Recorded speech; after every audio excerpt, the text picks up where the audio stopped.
Well, good morning, everybody, and welcome to the latest in a series of Foyle's Fireside Chats. I'm really pleased to have with me today Gillie Fairbrother from Davies Group, and alongside me is my very good friend and sparring partner, Mark Huxley from Huxley Advisory. And what we want to talk about today is looking at DEI, diversity, equity, and inclusion. I'm just having to think about and chat about where we are now with progress in that area. There is a feeling in certain quarters, and I think, Gillie, you mentioned this in our preliminary chat, that maybe progress isn't quite as rapid as it used to be, and that we've reached some sort of sticking point currently. And what I'd like to sort of explore is whether you think that is still correct, and if so, how do we get things moving more quickly? Where do we want to get to, and how will we know when we've got there? So that would be sort of the basis of the whole conversation. But perhaps could you just kick us off by giving us your thoughts on where we are now and why we may not be moving forward as rapidly as we were a couple of years ago. Yeah, absolutely. And firstly, thank you so much for having me. I mean, I think it shows in the data. I mean, data is always a good indicator of figuring out where you are. And if we look at the UK, sort of zoom out wider, used to be sort of the first place, safest place for example, the LGBT community. We've now dropped to the 15th, which I think says quite a lot. And clearly in the insurance industry, if you look at the data, we still have a really long way to go. Like, we look at gender pay gap, we look at representation, we look at attrition. Like, there's a lot of things to do. But I think there's definitely been a moment of pushback. And I think one of our other biggest problems is preaching to the choir.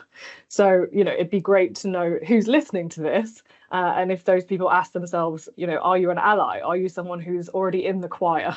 And how do we start to engage that sort of wider group that perhaps feel a bit of a resistance to the work we're trying to do?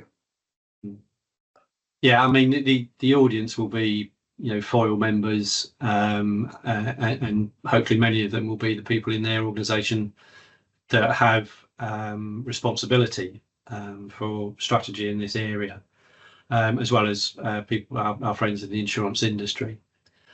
I mean, in terms of sort of practical advice, do you feel there's a need to sort of change the language here? Some of the words that we've been using in this space to date have been perhaps a little bit cliche is the wrong word, but perhaps there's sort of growing complacency around the issues, and that's not helped by using the age-old language. Do you think there's something in there? Yeah, definitely. And I think, I suppose before we sort of jump onto that, you mentioned there's people listening to this who are responsible for this as a topic. I think that the language piece comes down to how we engage the people who are not responsible for this, the people who aren't in the choir. And I think terms like D&I, when you've got someone asking for something over and over again, we need to make this better, we need to change it, we're not being looked after, we're not being seen, and nothing changes and nothing happens, then it's only natural that that sort of term and phrase will get tired and people will stop listening to it, even though the problem's not solved. I do think, culture is changing. If we look at the younger generations, how they interact with each other, how they accept each other, it's totally different to 20, 30, 40, 50 years ago in our industry where, as a female, you perhaps couldn't even walk into a certain room. And I think we have changed. And I think terms like DEI have become associated with sort of like this anti-woke movement of you can't say this and don't do that, and you can't call someone that, and this has to happen like this. I think because we've made it so, no, don't do this, don't do that, we've lost the point of actually how could we positively affect change. Just to jump in there, interesting when you talked about the people in the choir, not in the choir. Is it stalling? Is it the fact that all of those that are in the choir's now full, and we've got a good and active conversation, but we're not bringing fresh people into that? And if it is stalling, what do we need to do to change the narrative? Sorry, I'm not trying to divert away from your practical question, Lawrence. I guess we'll come back to that in a second, but Yeah, absolutely. And I mean, I can't say it more. Allies, allies, allies, right? We have a distinct, frankly disappointing lack of allies. And no one's, again, we're not here to lay blame. We're not saying we can't do this, we can't do that. I think being an effective ally is difficult, right? Knowing how to address situations. You might be a people manager who has someone in your team from an underrepresented area, but you don't know how to bring it up. You don't want to offend someone. So I think sometimes being an ally is hard. And I think the choir's job, as we keep calling it now, is to learn how to engage with those allies and teach them how to actually say, hang on a minute, I'm a hiring manager. I'd like to look at diverse talent, but I don't know how, right? So it's like we need to expand the choir so we're all singing from the same song sheet. Sorry, I took you away from Lawrence's question about practical measures. Yeah, I mean, how we can make the change, you mean? I mean, there's so many things that we can do on paper, looking at hiring strategies. We're looking at implementing a really good hiring tool that helps hiring managers rank and assess candidates based on their capabilities over than sort of maybe emotional things, and sort of try to level the playing field. And you can take other steps, like taking out information. There's all these sort of practical things, but I think what we're talking about is actually people behavior, and it's really hard to change culture. How do you do that? I mean, it's that I think that's a question, are we ever going to solve? I don't know. Yeah, it is a tricky question, isn't it? I mean, I was just thinking, I'm aware that your own job title has changed, and that's a conscious job title change. It's not a change in the role as such, but it's a change in the description of the role, and that's been done for a clear purpose. And I'm just interested in that because, excuse me, you mentioned the perception that diversity and inclusion is about part of the woke brigade and all these sorts of unpopular terminology. And I always felt that one of the best ways to move away from that was a recognition that in terms of financial performance, it's well established that the more diverse and properly inclusive a group of people is, the better results it will produce. And that sort of stands to cold, hard logic. And also, at the end of the day, companies are in business to make money. And therefore, I'm really interested in the change in your job title, which once was Director for ESG and is now Global Responsible Business Officer. In some ways, that's sort of slightly moving away from the ESG investment angle. So just interested to hear a bit more about the rationale behind that. Yeah, no, and I like to correct you that it's not a move away from ESG. I think if anything, Larry Fink recently spoke about how, in the US, there has been a cultural war against ESG. And I think, rightly or wrongly so, there's companies and states in America whose industry is going to be threatened by the global transition to renewable energy.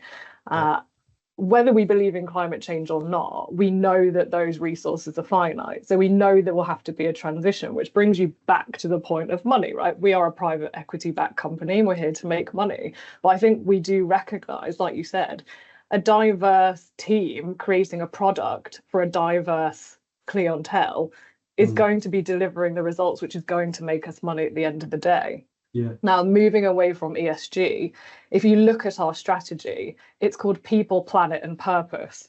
That is the E, the S and the G. My title doesn't matter, right? Like if it's going to cause us less problems and less sticking points to use things like responsible business or culture over DEI, it really doesn't matter. Like we are not changing our agenda. We're still focused on our planet initiatives. We're still focused on our people and our purpose bit is the governance side, which is any good business, you have to have good governance. These things have also changed a lot. We used to have CSR, corporate social responsibility. Yeah. I think the name will change over time, but what we're doing is essentially, like you said, trying to create. My job is to add value to the business. And if somebody asked me to boil down into sort of very few words what I do, is that I try to make the business more viable. You could call it sustainability. You could call it whatever you want. It's all good business, and it's a scenario where it's win-win. And that's what gets me up every day. Is like, how can we have a win-win scenario? To pick that point up, I want to try and kind of reframe some of the things you've just been saying, because bits I've heard in what you said there is we get hung up on labeling.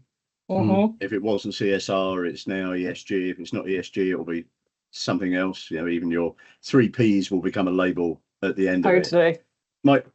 I guess what I kind of hear in the background is we're not really going to move the narrative on until this becomes a subconscious culture rather than a conscious strategy.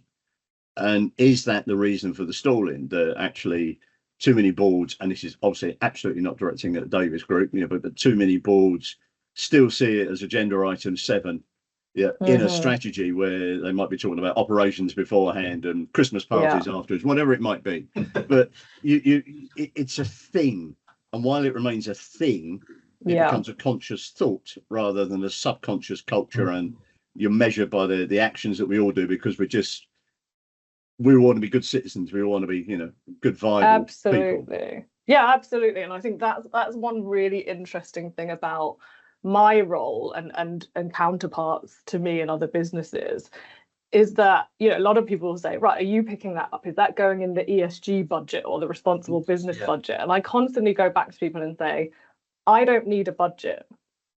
Everything that I do is what the company already does. It's like people are like, well, what's ESG? It's all this new thing. I'm like, no, it's things like having a sustainable procurement strategy, having your DEI strategy or your culture strategy. And somebody likened ESG or responsible business to sort of having that in-house air traffic controller, that or in-house consultant that goes around and looks at potential sustainable, another label, whether that's financially sustainable or environmentally sustainable, or keeping your people interested, engaged and employed, and looking at ways of which you can be better as a company. And I think it's really helpful to have that view. And in that, like you said, that could be across operations, it could be across product delivery, it could be across supply chain, but being able to see that picture is really important. So, one more question, if I may, Lawrence, and I should pass back to you to move it on, because I think this is a real good hub area of the chat. Yeah. So you talked about allies.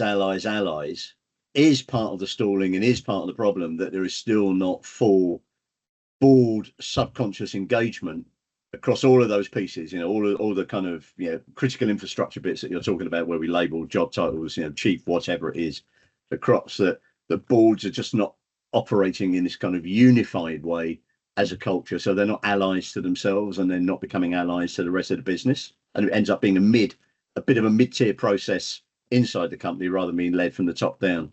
Quite potentially. And I think there's sort of a couple of challenges there. One is measurability.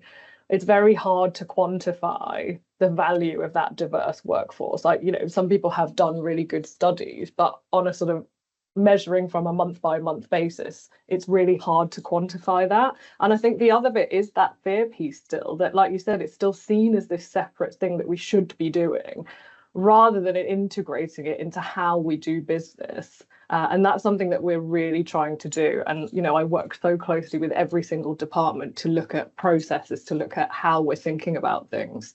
But I don't know, it has to come obviously top down, but I think it has to come bottom up as well. Like, this is everybody's, like, we talk about culture and the sticking point. And how do you change culture? You know, that big question. Culture is people's behavior.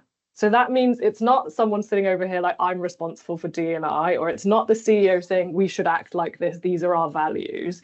It's the behavior of everyone. How do you interact with the person sitting next to you? You know, do you support them? Do you include them in discussions? It's everybody's job. And I think that's really the sticking point.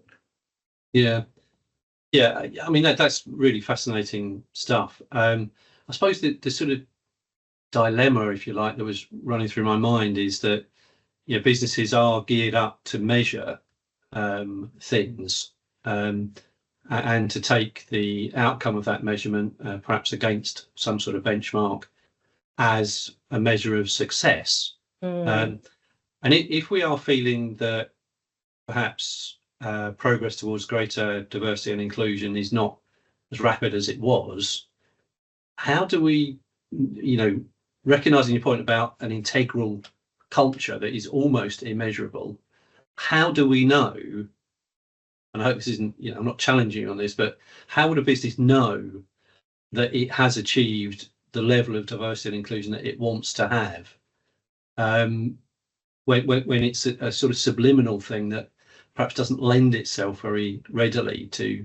measurements and benchmarks, which are, in many other areas of businesses' activities, core to their understanding of whether they are successful or not.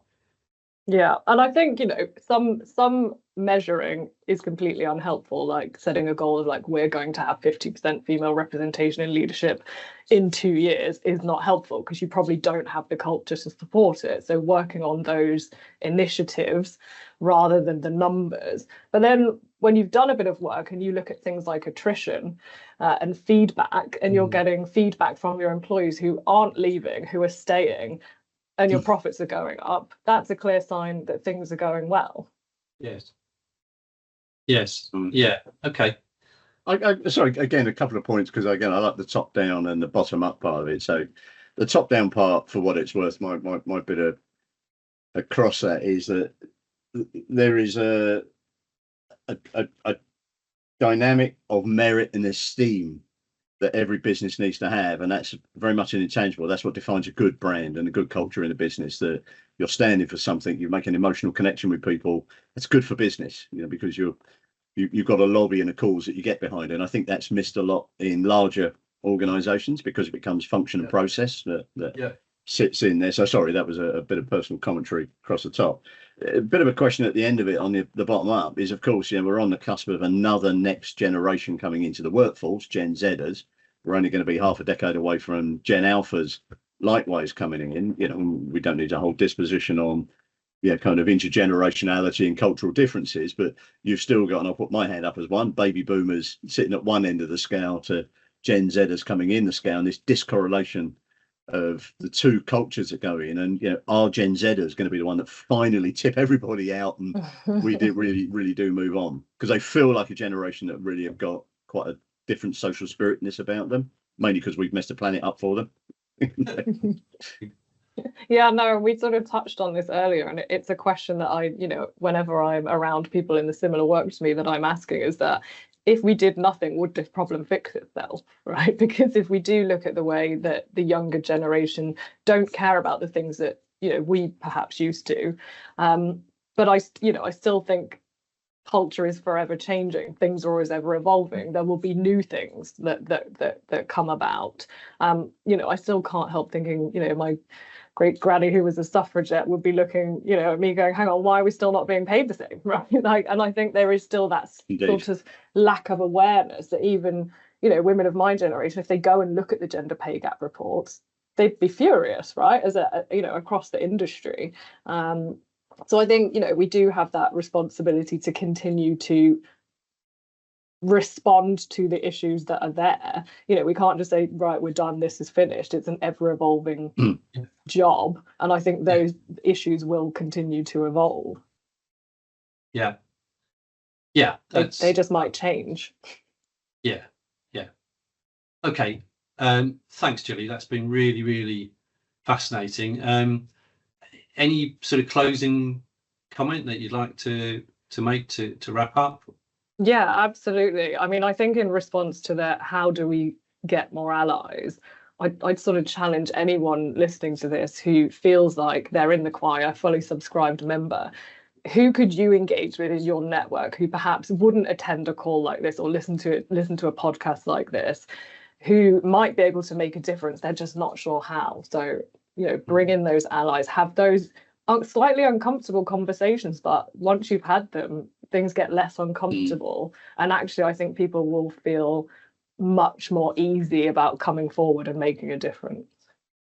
Well, I might throw one more question out then, given that it's always nice to end on top tips. Love it. So what's your go-to reading? What's your go-to learning? What's your go-to networks of people that can be these people of influence and help, the non-choir people learn how to sing? Yeah, there's an amazing Friday email that I subscribe to called Better Allies. So a bit of a plug there, but it's 5 tips that comes out every Friday into your email of just 5 things that you could do. You might just pick one, you might learn something, you might not. Yeah, that would be my first step for at least, some brief education, but otherwise it's conversations. And I think don't be afraid to ask a question that might feel uncomfortable. If you're coming in with a good intention to learn something, it doesn't matter if you say something wrong. It might be something like talking about someone's gender or understanding a disability. If your intention is good and you're trying to do something good, then don't be afraid to ask those questions. Yeah, I think that's fantastic advice. Really appreciate that, Gillie. So I'm going to wrap up now. Thanks to everybody to your contributions, Mark and Gillie, and I hope everybody that's watched this has gained some practical advice and things that you can use to take the agenda further forward. If there's anything that you have any queries about, I'm sure Gillie will be happy to reply to you. We'll put her contact details at the end of this clip. If you want to find out more about Foil, there'll be some QR codes. You can follow us on LinkedIn and on Twitter. If you're a law firm and you want to be part of Foil, please just get in touch with me, and we'll talk about how we can make that happen for you. Thanks very much, and see you again at the next one. Thank you, Gillie. Thank you.